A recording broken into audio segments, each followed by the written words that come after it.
तो फ्रेंड्स, क्या हाल चाल है भाई। तो आज हम लोग इस वीडियो में जानने वाले हैं कि आपके पर्सनैलिटी को कौन सा ट्रेडिंग स्टाइल सूट करता है, which trading style suits your personality.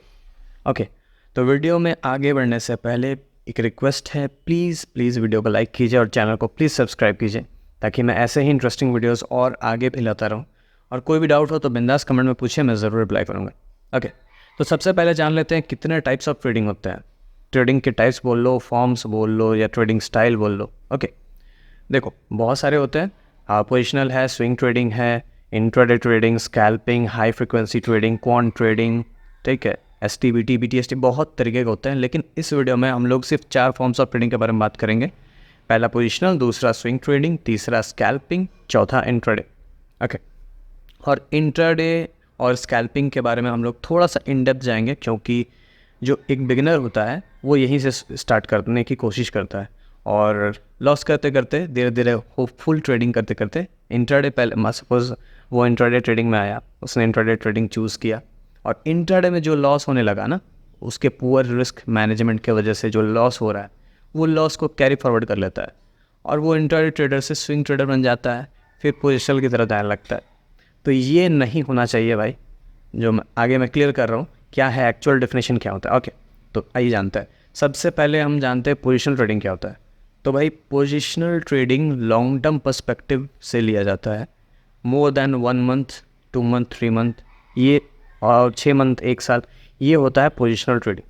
ठीक है, आप कोई भी ऑप्शन, सपोज आप डेरिवेटिव सेगमेंट में आप ट्रेड कर रहे हो, ऑप्शन ट्रेडिंग कर रहे हो, या फ्यूचर ट्रेडिंग कर रहे हो। ओके, तो आप कोई भी ट्रेड ले रहे हो तो आपका व्यू लॉन्ग टर्म पर्सपेक्टिव के लिए है।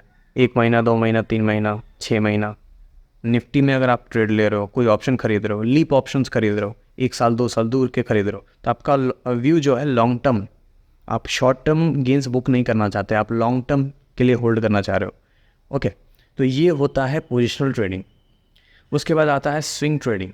स्विंग ट्रेडिंग वो होता है जिसमें short term to medium term का व्यू होता है आपका। सपोज 1 दिन से ज़्यादा, और 5 दिन तक, 10 दिन तक, 20 दिन तक, 1 महीने तक मैक्सिमम इतना चलता है स्विंग ट्रेडिंग। स्विंग ट्रेडिंग में बेसिकली आप मार्केट के स्विंग्स को कैप्चर करते हो, मतलब higher highs, higher lows, lower highs. Market में अपने एक स्विंग बनाते हैं ना भाई। मार्केट अगर ऊपर जा रहा है, सपोज मार्केट ऊपर जा रहा है, ऊपर के ट्रेंड में जा रहा है, बुलिश ट्रेंड है मार्केट में, तो स्विंग में जाएगा ना, डायरेक्ट 90 डिग्री में तो नहीं जाएगा, स्विंग बनाते हुए जाएगा। तो वही स्विंग्स आप कैच करोगे, प्राइस के स्विंग्स को। ठीक है, सपोज कोई स्टॉक 100 रुपये पे चल रहा है, 120 पर गया, फिर 115 पर आया, फिर 125 पे गया, तो 120 और 115 में जो ये डाउन मूव आ रहा है ना, हायर हाइज हायर लो बना रहा है, तो ये स्विंग्स को आप कैच करोगे। ठीक है, ये होता है स्विंग ट्रेडिंग। और भाई, इंट्राडे के बारे में बात करते हैं। इंट्राडे काफ़ी पॉपुलर है, जो भी बिगिनर होता है इंट्राडे से ही स्टार्ट करना चाहता है, क्योंकि इंट्राडे में लेस कैपिटल का यूज़ होता है।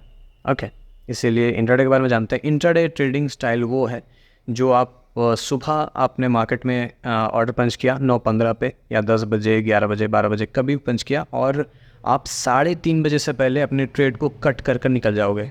3:30 बजे तक स्क्वायर ऑफ कर लोगे अपने ट्रेडिंग को, वो होता है इंट्राडे।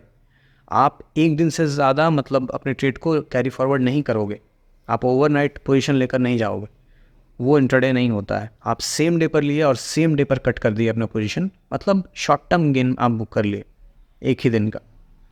आप इंट्राडे आप 5 मिनट के लिए भी कर सकते हो, ज़रूरी नहीं आप 9:15 से 3:30 बजे तक होल्ड कर रहे हो। आपने 10 बजे ट्रेड लिया, आपको 11 बजे तक प्रॉफिट हो गया, आप अपना कट करके निकल जाओ। क्या ज़रूरत है 3:30 बजे तक होल्ड करने का। हाँ, अगर आपकी डायरेक्शन में ट्रेड जा रहा है तो आप ज़रूर होल्ड करो, वो तो ठीक है। प्रॉफिट का कोई टारगेट आप सेट नहीं कर सकते। प्रॉफिट तो आपको जितना आना होगा आप आने दो, तुरंत क्यों बुक करोगे। हाँ, लॉस तुरंत बुक करो। आपके अगेंस्ट में ट्रेड जा रहा है, आप लॉस तुरंत कट करके निकलो। ओके, तो ये हो गया आपका इंट्राडे। और आजकल यूट्यूब पर बहुत ज़्यादा पॉपुलर है स्कैल्पिंग, क्योंकि बहुत यूट्यूबर्स हैं जो काफ़ी अच्छा कमा रहे हैं स्टॉक मार्केट में। ओके, ऑप्शन ट्रेडिंग में, फ्यूचर्स ट्रेडिंग बोल लो, बहुत अच्छा कमा रहे हैं। पर डे लाख रुपए, 2 लाख, 5 लाख, 10 लाख, 50 लाख, 1 करोड़, बहुत कमा रहे हैं। ठीक है, तो जितने बिगिनर्स होते हैं ना, उनको देखकर मोटिवेट हो रहा है। लेकिन भाई, आप ये सोचो, कोई 10 लाख रुपए एक दिन में कमा रहा है, तो उसके पीछे उसका मोटा कैपिटल डिप्लॉयड है, उसका 50 लाख का कैपिटल, 60 लाख का कैपिटल, ये क्यों नहीं देखते हो। तो ये भी देखना ज़रूरी है, उसका रिस्क एपेटाइट कितना है। कोई ट्रेडर अगर 10 लाख रुपए कमा रहा है ना, तो वो उस ट्रेड में, पर्टिकुलर ट्रेड में 50,000, 1 लाख, 2 लाख गंवाने के लिए भी रेडी होगा, तभी वो 10 लाख कमा पा रहा है। बिना रिस्क के तो ट्रेडिंग नहीं होती ना। इसीलिए स्कैल्पिंग ये होता है, आप छोटे छोटे प्राइस के फ्लक्चुएशंस को, छोटे छोटे प्राइस के मूवमेंट्स को आप कैप्चर करोगे। सपोज आप बैंक निफ्टी के ऑप्शंस पर ट्रेड कर रहे हो, तो बैंक निफ्टी बहुत ज़्यादा वोलेटाइल होता है। तो आप मान लो स्कैल्पिंग डिफाइन कर रहा हूँ, ओके। स्कैल्पिंग में क्या होता है कि आप बैंक निफ्टी के 5 पॉइंट का आपने एसएल लगाया और आपने 20 पॉइंट कैच किया प्रीमियम पे, ओके। आपने प्रीमियम पे 20 पॉइंट कैच कर लिया, तुरंत बुक करके निकल गए। अगर आप होल्ड करते तो आपका 20 पॉइंट का प्रीमियम आपका तुरंत एसएल हिट करके चला जाता। तो ये होता है स्कैल्पिंग। क्विक बुक किए, क्विक निकले, ज़्यादा देर तक होल्ड नहीं किए, यही है स्कैल्पिंग भाई। अगर आपका ट्रेड ज़्यादा देर तक होल्ड हो रहा है लॉस में, तो आप फिर स्कैल्पर नहीं हो, आप कोई भी ट्रेडर नहीं हो। आप अपना स्टॉप लॉस फॉलो नहीं कर रहे हो, रिस्क मैनेजमेंट आपका सही नहीं है, पोजीशन साइजिंग सही नहीं है, तो आप कोई भी टाइप के ट्रेडर नहीं हो। आप मतलब होपफुल एक बिगिनर हो जो होप में जी रहा है क्या उसका ट्रेड रिवर्स होगा तब वो मार्केट में बुक करके निकलेगा। होपफुल नहीं होना है। आप होपफुल हो गए, आपका पूरा कैपिटल साफ़ हो जाएगा। खासकर कि स्कैल्पिंग में भाई, स्कैल्पिंग में क्या होता है ना, बल्क में ज़्यादा क्वांटिटी लिया जाता है, क्योंकि आप छोटे छोटे प्राइस फ्लक्चुएशंस पकड़ोगे। सपोज आपने बैंक निफ्टी में 10 पॉइंट पकड़ा, तो बैंक निफ्टी 1 लॉट का भी मतलब 15 क्वांटिटी होता है 1 लॉट में। तो आप 1 लॉट में अगर करोगे 10 पॉइंट, तो आपको कितना मिलेगा? 150 रुपये। 150 रुपये में क्या होगा भाई? कुछ नहीं होता है। स्कैल्पिंग में आपको 10 लॉट, 20 लॉट, 50 लॉट अपने रिस्क एपेटाइट के हिसाब से आपको ऑर्डर्स पंच करना होता है ज़्यादा लॉट में। ये बात ध्यान रखना भाई, ज़्यादा लॉट लगता है स्कैल्पिंग में। 10 पॉइंट बुक करोगे तो आप ज़्यादा लॉट लोगे, तभी ना आपको ज़्यादा प्रॉफिट होगा। तो ये होता है स्कैल्पिंग। और स्कैल्पिंग में भाई स्टॉप लॉस बहुत ज़रूरी है, एकदम मस्ट है स्टॉप लॉस। स्टॉप लॉस नहीं लगाएं, आपका कैपिटल एक दिन में साफ़ हो सकता है। आप स्टॉप लॉस नहीं लगाओगे, अगर माइंड में भी स्टॉप लॉस लगा रहे हो ना, तो उसको फॉलो करो। मैं तो बोलूँगा माइंड में नहीं, चार्ट पे एसएल लगा लो, स्टॉप लॉस चार्ट पर लगाओ।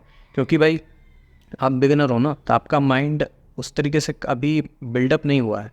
आपने माइंड में एसएल रख लिया कि यहाँ पे बैंक निफ्टी 20 पॉइंट गिरेगा तो मैं कट करके निकल जाऊँगा। लेकिन वही अगर बैंक निफ्टी 20 पॉइंट 25 पॉइंट गिरने लगेगा ना, तो उस लेवल पर आप सोचने लगोगे कि मे बी मेरा ट्रेड रिवर्स हो जाए, मैं होल्ड कर लेता हूँ। अब उस चक्कर में आप जहाँ पे 20 पॉइंट दे रहे थे, वहाँ पे आप 100 पॉइंट देकर जाओगे और एट द एंड सोचोगे यार क्या कर लिया, कैपिटल ब्लो अप हो गया। इसलिए हमेशा ध्यान रखो, स्कैल्पिंग बहुत रिस्की है, लेकिन बिगिनर्स के लिए। अगर कोई एसएल फॉलो नहीं कर रहा है, उसका माइंडसेट सही नहीं है, साइकोलॉजी सही नहीं है, तो उसके लिए बहुत ज़्यादा रिस्की ट्रेड हो सकता है स्कैल्पिंग। इसलिए शुरुआती में स्कैल्पिंग अवॉइड करो, क्योंकि देखो बिगिनर्स के पास इतना ज़्यादा कैपिटल भी नहीं होता है। एक जो नॉर्मल मार्केट में रिटेल ट्रेडर है, स्टार्ट कर रहा है मार्केट में, वो तो 10 लाख रुपए लेकर नहीं आता ना भाई। कोई बड़ा अगर पैसे वाला कोई इंसान है तो वो भले 10 लाख रुपए लेकर आ जाए, उसकी बात अलग है। लेकिन जो नॉर्मल छोटे ट्रेडर्स होते हैं, उनके पास 10 लाख का कैपिटल नहीं होता है। तो भाई आप शुरुआती में इंट्राडे के साथ स्टार्ट कर सकते हो। और अगर आपका रिस्क एपेटाइट, देखो रिस्क एपेटाइट पे डिपेंड करता है। आप 1 लाख रुपए लेकर आ रहे हो, तो आपको डिसाइड करना पड़ेगा कि आप 1 लाख रुपए में कितना खोने के लिए तैयार हो। अगर आप 1 लाख में 500,000 खोने के लिए तैयार हो, तो आप इंट्राडे करो, 2 लॉट 1 लॉट से स्टार्ट करो और कंसिस्टेंट 2 महीने 3 महीने तक आप प्रैक्टिस करो, ओके। और अगर आप स्कैल्पिंग से ही स्टार्ट करना चाह रहे हो, तो आपको डिसाइड करना पड़ेगा आप एक दिन में कितना खोने के लिए तैयार हो, मार्केट को देने के लिए तैयार हो, कितना ज़्यादा लॉस मतलब बेयर कर सकते हो। आप मान लो 2,000 3,000 तक बेयर कर सकते हो, तब ठीक है, तब आप स्कैल्पिंग में 10 लॉट 5 लॉट 8 लॉट के साथ स्कैल्पिंग करो, कोई प्रॉब्लम नहीं। लेकिन अगर आपको स्टॉप लॉस देने से डर लगता है, लॉस बुक करने से डर लगता है, तो प्लीज़ भाई प्लीज़ रिक्वेस्ट है, स्कैल्पिंग मत कीजिएगा। स्कैल्पिंग में आपने बल्क में ऑर्डर मारा, ज़्यादा क्वांटिटी ज़्यादा लॉट उठाओगे और एसएल नहीं लगाओगे, तो भाई सीधा नर्क में जाओगे। कैपिटल ख़त्म हो जाएगा, 2 से 3 दिन लगेंगे, पूरा कैपिटल वाइप आउट हो जाएगा। और एक बार कैपिटल वाइप आउट हो गया ना भाई, आपका कॉन्फिडेंस जो है ना, एकदम क्या बोलते हैं ना, ग्राउंड से भी नीचे चला जाएगा। आप उठ ही नहीं पाओगे ट्रेडिंग में, क्योंकि लॉस का जो बोझ होता है ना, वो यहाँ बैठ जाता है। और नेक्स्ट टाइम आप ट्रेड करने आओगे नए कैपिटल के साथ, आपके माइंड में थॉट आ जाएगा कि मुझे रिकवर करना है। तो ये थॉट बहुत ख़राब है। प्रॉपर साइकोलॉजी फॉलो करो, रिस्क मैनेजमेंट अच्छे से करो, पोजीशन साइजिंग अच्छे से करो, स्टॉप लॉस लगाओ, ठीक है, तब ट्रेडिंग करो। रूल बेस्ड ट्रेडिंग, पेशेंस होना चाहिए। आपका सेटअप बन रहा है, तो ही ट्रेड करो। सेटअप नहीं बन रहा है, जहाँ तहाँ मशीन गन की तरह फायर मत करो भाई, स्नाइपर बनो, एक ट्रेड लो, क्वालिटी ट्रेड लो। चाहे आपका एस क्यों ना हिट हो जाए, आप 2 बार 3 बार एस दे दो, कोई बात नहीं, लेकिन एक बार में आप बड़ा एस दे दोगे ना, आपका कॉन्फिडेंस खत्म हो जाएगा और आपका कैपिटल भी तो जाएगा। सपोज़ आप 10 पॉइंट का एस देकर निकल रहे हो और आपने सपोज़ कोई ट्रेड में होल्ड कर लिया, 50 पॉइंट 60 पॉइंट तक चला गया आपका लॉस, तो वहाँ पे आपका मेंटालिटी ख़राब हो जाएगा और आपका कैपिटल भी तो ख़त्म हो जाएगा। आप next re entry fresh entry कहाँ से लोगे, आपका कैपिटल ही ख़त्म हो जाएगा। तो इसलिए छोटा लॉस बुक करो, नीचे मिलेगा फिर से बाय करो, ठीक है। तो ये मेंटालिटी रखो, छोटा छोटा एसएल बुक करके निकल जाओ। मार्केट लॉस मांगेगा, बिंदास दे दो, मार्केट से लड़ना नहीं है, ठीक है। मार्केट की रिस्पेक्ट करो, अगर मार्केट आपसे लॉस मांग रहा है तो देकर निकलो। उसके बाद अगर आपका माइंडसेट स्ट्रांग हो गया, साइकोलॉजी स्ट्रांग हो गया, उसके बाद तो भाई पैसे ही छापना है। यहाँ पे पैसों की कमी नहीं है मार्केट में। अगर आपको कुछ कमा कर यहाँ पे दे सकता है तो वो आपका माइंडसेट है। यहाँ पे कोई स्ट्रैटेजी कुछ भी 100% नहीं है। ट्रेडिंग एक आर्ट होता है, स्किल होता है, ठीक है, और ये प्रोबेबिलिटी पे चलता है। ये आपको समझना पड़ेगा। आप 100% ऑफ द टाइम कभी भी यहाँ पे सही नहीं हो सकते, ठीक है। तो और ज़्यादा नहीं बोलूँगा, काफ़ी लंबा वीडियो हो गया है।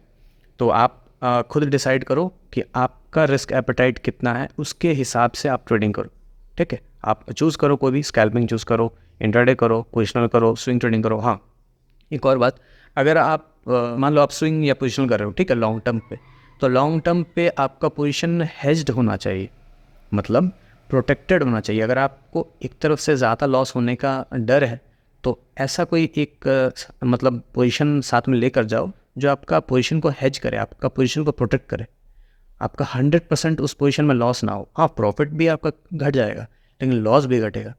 शुरुआती में बहुत बड़ी छलांग मत मारो, बहुत गंदा गिरोगे। इसीलिए छोटे छोटे स्टेप्स लो ट्रेडिंग में और धीरे धीरे आगे बढ़ो। आपका जो करियर है वो बहुत जल्दी बूस्टअप होगा। मार्केट में कंसिस्टेंसी बहुत ज़्यादा ज़रूरी है, ठीक है। आप जहाँ तहाँ हर जगह बिना सेटअप के ट्रेड नहीं ले सकते।